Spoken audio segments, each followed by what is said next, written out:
ہمارے وطن میں مختلف شہروں میں اونچے اونچے علاقے ہوتے ہیں، جس طرح کراچی میں ڈیفینس اور کلفٹن کا علاقہ ہے، اسی طرح جنت کے بھی طبقات رکھے گئے ہیں۔ ان میں جو اہم ترین بالا ترین جنت کا مقام ہے اسے کربلا کہا جاتا ہے، اور کربلا میں بھی وہ مقام جو حرم امام حسین علیہ السلام۔ عزیزو، آپ کا اور ہمارا یہ ایمان و عقیدہ ہے کہ اپنے علاقوں میں مجالس کرو تو ائمہ معصومین کو ہم دعوت دیتے ہیں کہ ہمارے گھروں میں تشریف لے آئیں۔ توجہ ہے، ہم دعوت دیتے ہیں ائمہ معصومین کو کہ اے ائمہ اطہار ہماری محافل میں آ جائیں، ہماری مجالس میں آ جائیں، ہم پریشان حال ہیں، ہم مشکلات میں ہیں، تشریف لائیے، ہماری مشکلات حل ہو جائیں گی۔ عزیزو، انبیاء کی عظمت و مقام اور ہے، توجہ ہے میری طرف۔ عزیزو، جس طرح توجہ سے آپ وہاں پہ اپنے وطن میں مجالس سنتے تھے، یہ مقام ہے جس کا ذکر سننے کے لیے ہم تڑپتے تھے۔ ہمارا ایمان و عقیدہ کہ ہم مجالس کر کے ذکر حسین کر کے اپنے گھروں میں اپنے وطن میں معصومین کو دعوت دیتے ہیں کہ تشریف لائیے تاکہ ہماری مشکلات حل ہو جائیں۔ عزیزو، اس حسین نے ہمیں بلایا کہ جس کا ذکر تم اپنے گھروں میں کرتے تھے، وہ حسین تمہیں اپنے گھر میں بلا رہا ہے۔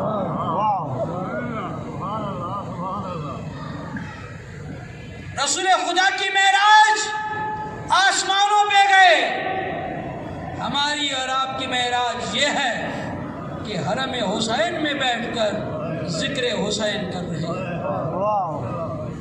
اور عزیزو، وہ بھی عجیب موقع، محل، رات، شب شہادت رسول خدا اور حضرت امام حسن مجتبی۔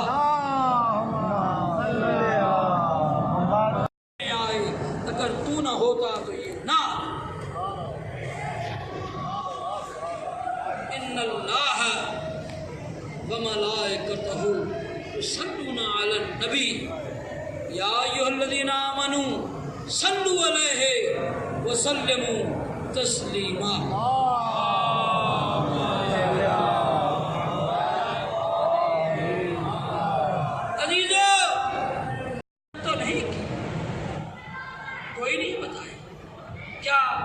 جنگ بدر میں ابراہیم نے مدد کی؟ کیا جنگ احد میں نوح نے مدد کی؟ کیا جنگ خندق میں موسیٰ نے مدد کی؟ نہیں مدد کی۔ جب مدد نہیں کی تو وعدہ تو کر چکے تھے۔ تو عزیزان محترم، جب پریشان ہوئے ہم، ایک مرتبہ دربار رسالت میں آئے، یا رسول اللہ، نبیوں نے وعدہ کیا تھا تیری مدد کریں گے، مدد تو نہیں کی۔ یہاں پہ علماء علم کلام کہتے ہیں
موسیٰ کے زود کو دیکھے.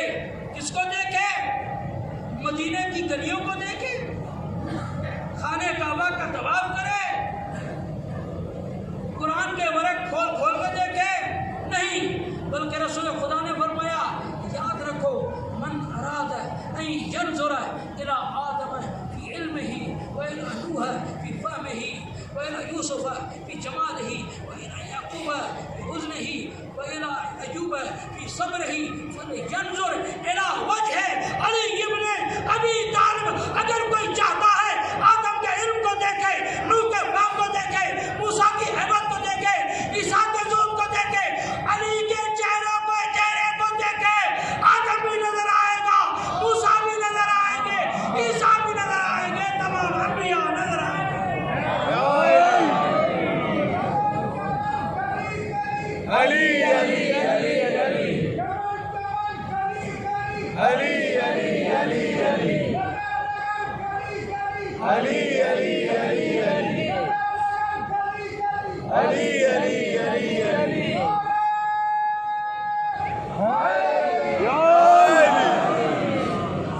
امام حسن مجتبی حضرت مولا علی علیہ السلام منبر کوفہ پہ انبیاء کی سیرت کو بیان کر رہے ہیں. آدم کے ساتھ یہ ہوا, موسیٰ کے ساتھ یہ ہوا, نوح کے ساتھ یہ ہوا, عیسیٰ کے ساتھ یہ ہوا. ہم جس طرح بیٹھے ہیں تو جہاں سے ہم آ رہے ہیں اسی جگہ کے واقعات کو نقل کریں گے. اگر میں یہاں بیٹھے ہوئے یہ کہوں کہ امریکہ میں اس وقت یہ ہو رہا ہے یا یہ ہوا ہے, تو آپ میں سے یہی کہیں گے کہ آپ کون سا وہاں پہ ہے توجہ میری طرف. ایک شخص اٹھ کے کہنے لگا یا علی آپ انبیاء کی سیرت کو اس طرح سے بیان کر رہے ہیں جس طرح آپ انبیاء کے ساتھ ہیں. عزیزان محترم, ایک مرتبہ میرے مولا نے اپنے خطبے کو روکا اور ایک مرتبہ مولا علیہ السلام نے اپنے فضائل کو پڑھنا شروع کیا. کہنے لگے کہ یاد رکھو واللہ قد کنت ما آدم, خدا کی قسم میں آدم کے ساتھ تھا, میں نے آدم کی توبہ کو قبول کرایا. واللہ قد کنت ما نوح وانا, خدا کی قسم میں نوح کے ساتھ تھا, میں نے اسے اس کی کشتی کو نجات دی تھی. واللہ قد کنت ما ابراہیم, میں خدا کی قسم ابراہیم کے ساتھ تھا, میں نے آگ کو گلزار کیا تھا. واللہ قد کنت ما عیسیٰ فی المہد وانا علمتہ الانجیل, خدا کی قسم میں عیسیٰ کے ساتھ تھا, انجیل کی تعلیم دینے والا میں علی تھا. یہ جتنے بھی ظاہرین آئے ہیں گود میں سر ہے, اچانک دق الباب ہوا. سیدہ نے پوچھا من الباب, دروازے پہ کون ہے؟ باہر سے آواز آئی جلدی دروازہ کھولو, مجھے نبی سے ملنا ہے. سیدہ کہنے لگی میرے بابا کی طبیعت صحیح نہیں ہے, بیمار ہے, اگر آنا ہو جب افاقہ ہو تو بعد میں آنا. تھوڑی دیر گزری, پھر دق الباب ہوا. وہی سیدہ نے پوچھا من الباب, دروازے پہ کون؟ کہا کہ مجھے نبی سے ملنا ہے, جلدی دروازہ کھولو. تیسری مرتبہ زور سے دروازہ کھٹکھٹایا گیا. سیدہ کی آنکھوں سے آنسو جاری ہوئے. جیسے ہی فاطمہ کی آنکھوں سے آنسو جاری ہوئے نبی کے چہرے پہ پڑے, نبی نے آنکھ کھولی. اے فاطمہ, میرے ہوتے ہوئے تجھے کس نے رلایا ہے, تو کیوں رو رہی ہے؟ بابا خدا جانے یہ کون ہے جو بار بار دروازہ کھٹکھٹا رہا ہے, میں منع کر بھی رہی ہوں پھر بھی یہ دروازہ کھٹکھٹا رہا ہے, یہ سننا تھا.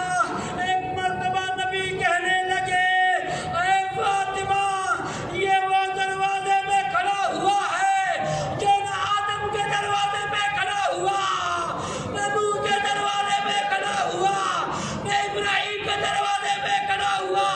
یہ ملک الموت ہے,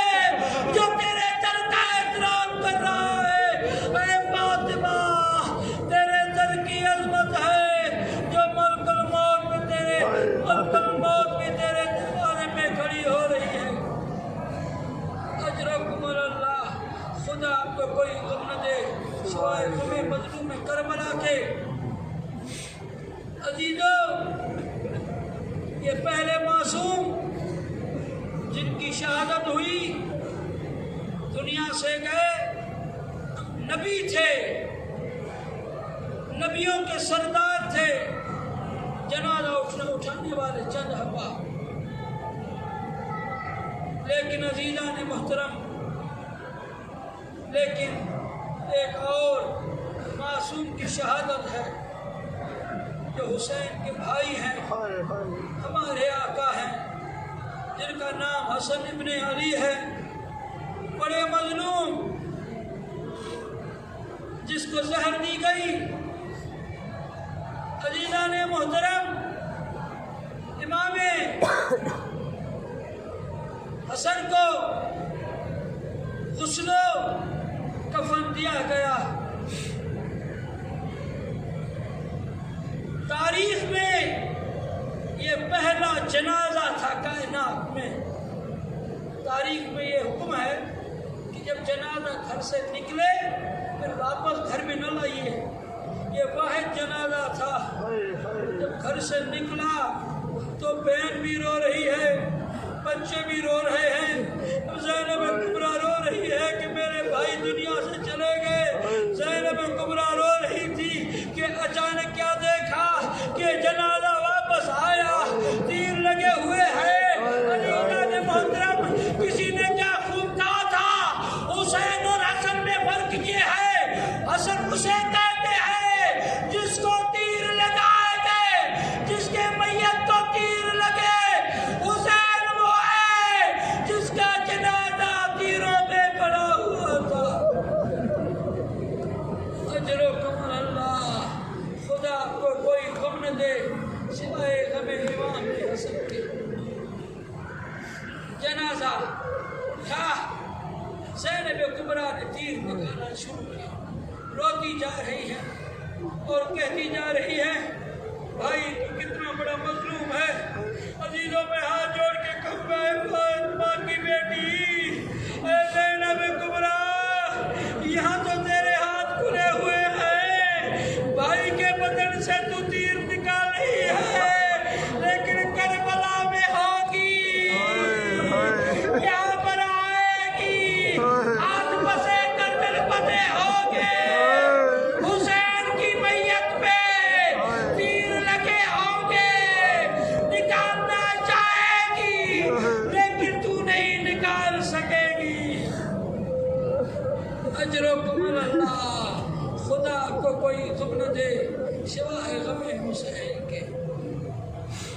ہاں عزیزان محترم، امام حسن اگرچہ مظلوم ہیں، اتنی مظلومیت کے بعد جنت البقیع میں دفنایا تو گیا، لیکن اللہ یوم قیام یا ابا عبداللہ الحسین، اے حسین تیرے جیسا کوئی مظلوم نہیں۔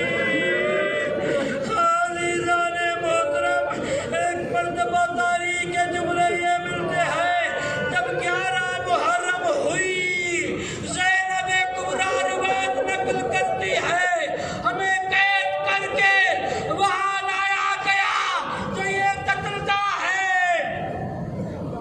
جس طرح حضرت عباس بغیر بازوؤں کے زمین پہ آئے تھے، حضرت زینب کبریٰ کو پتہ چلا میرے بھائی حسین کی لاش پتھروں تلواروں کے ٹکڑوں کے نیچے دفن ہے۔ سیدہ نے اپنے آپ کو نیچے گرایا،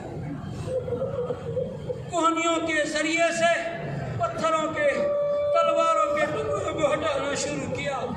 یقیناً فاطمہ زہرا مجلس میں آ گئی ہوگی، حضرت زینب کبریٰ مجلس میں آ گئی ہوگی، اے میرے مولا حسین معاف کیجئے گا، روایت بڑی سخت ہے۔ ایک مرتبہ جب زینب کبریٰ نے کوہنیوں کے ذریعے سے پتھروں کو تلواروں کے ٹکڑوں کو ہٹانا شروع کیا، عصمت کی پلی پلی زینب کی کوہنیوں سے خون بہنا شروع ہوا۔ ایک مرتبہ دیکھا، دیکھنے کے بعد رو کے کہنے لگی بھیا حسین میرے بازو قلم ہو جائیں تو قلم ہو جائیں، تجھے دیکھے بغیر زینب کربلا سے نہیں جائے گی۔ عزیزان محترم، پتھروں کو ہٹایا، تلواروں کو ہٹایا، نیزوں کے ٹکڑوں کو ہٹایا۔ ایک مرتبہ کیا دیکھا؟ نہ سر ہے، نہ آبا ہے، نہ کبا ہے۔ زینب کبریٰ حسن کو غسل و کفن تو دیا تھا، لیکن یہاں پہ جب لباس نہ دیکھا، ابھی نوحہ خانی ہوگی نا، نوحہ خانی ہوگی، عزیزو نوحہ خان نوحہ کرتے ہیں، فارسی میں کرتے ہیں، عربی میں کرتے ہیں، سرائکی میں کرتے ہیں۔ اللہ تعالیٰ ان کی ڈیوٹی کو قبول کرے۔ میں یہ کہوں گا اے نوحہ خانوں، تم نے حسین کی لاش کو نہیں دیکھا تھا، لیکن عزیزو جب زینب کبریٰ نے اپنے بھائی کی لاش کو دیکھا، زینب کبریٰ نے عجیب نوحہ پڑھنا شروع کیا، مدینے کی طرف رک کر کے زینب کبریٰ نے نوحہ پڑھنا شروع کیا، رو کے کہنے لگی یا جدہ صلی اللہ علیہ ملیک السماء هذا حسین مرمل بالدماء مقطوع الراس مصلوب الامامہ۔ اے میرے نانا رسول اللہ، جب آپ کا انتقال ہوا تھا میں نے دیکھا تھا آسمان سے ملائکہ اترے تھے۔ آج زینب دعوت دیتی ہے ذرا کربلا میں آ جائیے، میرے حسین کی حالت دیکھو، کوئی امامہ لے گیا، کوئی سر لے گیا، کوئی ابا لے گیا، کوئی کبا لے گیا، میرے حسین کی حالت یہ ہے۔ حاضرین محترم، ہر ایک نے بیان کرنا شروع کیے۔ ایک 4 سالہ بچی ہے، میں ایک روایت پڑھ کے آپ کی زحمت کو تمام کروں، جس کا نام سکینہ ہے۔ ایک مرتبہ امام سجاد سے پوچھتی ہے، بھیا سجاد جب آقی عرب کربلا سے جا رہے، یہ قتل کا ہے نا، امام حسین کی لاش یہاں پڑی تھی، عام جا رہے، اے بھیا سجاد اگر آپ جاتے ہیں جائیں، شبر سے کہہ دیں مجھے یہاں پہ چھوڑ دے،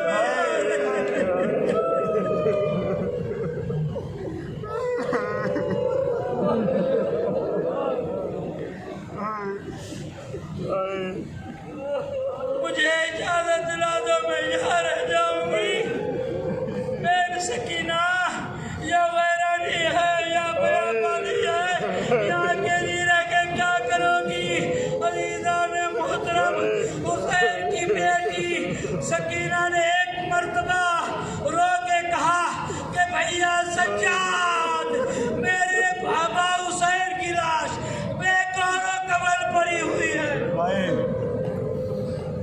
جب آپ چلے جائیں گے، جب یہ قافلہ چلا جائے گا، ابو ذر صحابی کی بیٹی کی طرح راستے میں بیٹھ جاؤ گی، جب کوئی قافلہ گزرے گا رو کے کہوں گی مات الغریب، غریب کی لاش بے قور و قبر پڑی ہے، آؤ میرے بابا کو دفناؤ، لیکن کسی نے نہ سنی، سکینہ کو قید کیا گیا۔ عزیزان محترم، سادات کو قید کر کے کوفہ میں لایا گیا۔ زینب کبریٰ روایت نقل کرتی ہیں کہ تھوڑی دیر گزری، میں نے دیکھا کہ سجاد نظر نہیں آ رہے۔ اے ام کلثوم ذرا یہ تو بتاؤ سجاد کہاں؟ مجھے نہیں معلوم سجاد کہاں۔ اے ام فرواح تم بتاؤ یہ سجاد کہاں گیا؟ تمام بیویوں نے کہا ہمیں نہیں معلوم سجاد کہاں چلے گئے۔ ایک مرتبہ بندے ہاتھوں سے زینب کبریٰ نے کربلا کی طرف رک کر کے ایک مرتبہ رو کے کہنا شروع کیا، اے میرے بھیا حسین، میں نے کربلا سے لے کر کوفہ سے لے کر شام کے سفر کو اس لیے قبول کیا تھا کہ میرے ساتھ سجاد ہو گئے، اب سجاد نہیں رہے، میں کیسے بازاروں کو قبول کروں گی، میں کیسے یزید سے کلام کروں گی۔ تھوڑی دیر گزری، ایک مرتبہ امام سجاد ظاہر ہوئے، زینب کبریٰ آگے بڑھی، بیٹا سجاد کہاں چلے گئے تھے؟ جو رونے کے لیے آیا ہے عزیزو رو لیجئے، مولا حسین کو پرسہ دیجئے رسول اللہ کا، پھر خدا جانے آ سکے یا نہ آ سکے۔ اے مولا حسین ہماری ڈیوٹی کو قبول فرمانا، اے مولا حسین کوئی جس طرح حق ادا کرنا چاہیے وہ تو ہم ادا نہیں کر سکتے، ہمیں نہ دیکھنا، لیکن مولا ہماری ڈیوٹی کو قبول فرما، جو کربلا میں آئے ہیں، جو حاجت مند ہے ان کی حاجت کو پورا فرما، جو مشکلات میں ان کی مشکلات کو پورا فرما۔ امام سجاد کہتے ہیں اے پھوپھی اماں، میں اعجاز امامت سے کربلا میں لاشوں کو دفنانے گیا تھا، جیسے ہی سنا زینب نے پوچھا میرے بھائی حسین کو دفنایا؟ رو کے کہا کہ بابا کو دفنا کیا ہے؟ ام کلثوم نے آگے بڑھ کے پوچھا کہ نہر فرات کے کنارے میرے بھائی عباس کی لاش پڑی تھی، اسے دفنایا یا نہیں؟ ہاں اسے بھی دفنایا۔ جب سب نے پوچھ لیا ایک مرتبہ زندان کوفہ کے کونے سے ایک بی بی اٹھی، اے چھوٹی چھوٹی اولادیں رکھنے والوں، خدا آپ کی گودوں کو سلامت رکھے۔ ایک مرتبہ رباب آگے اٹھی، رباب اٹھی، امام سجاد احترام کے لیے کھڑے ہو گئے۔ اے بیٹا سجاد، میرے اصغر کو دفنایا یا نہیں دفنایا؟ امام سجاد نے ماتم کرنا شروع کیا، رو کے کہنے لگے اے اماؤں بے رباب، ہر شہید کو میں نے کربلا کی زمین میں دفنایا، اصغر کو اپنے بابا کے سینے میں دفنا کے آیا ہوں تاکہ پھر کوئی نکال نہ سکے۔ اصغر کا لاشا بابا حسین کے سینے پہ دفن ہے۔ ماتم حسین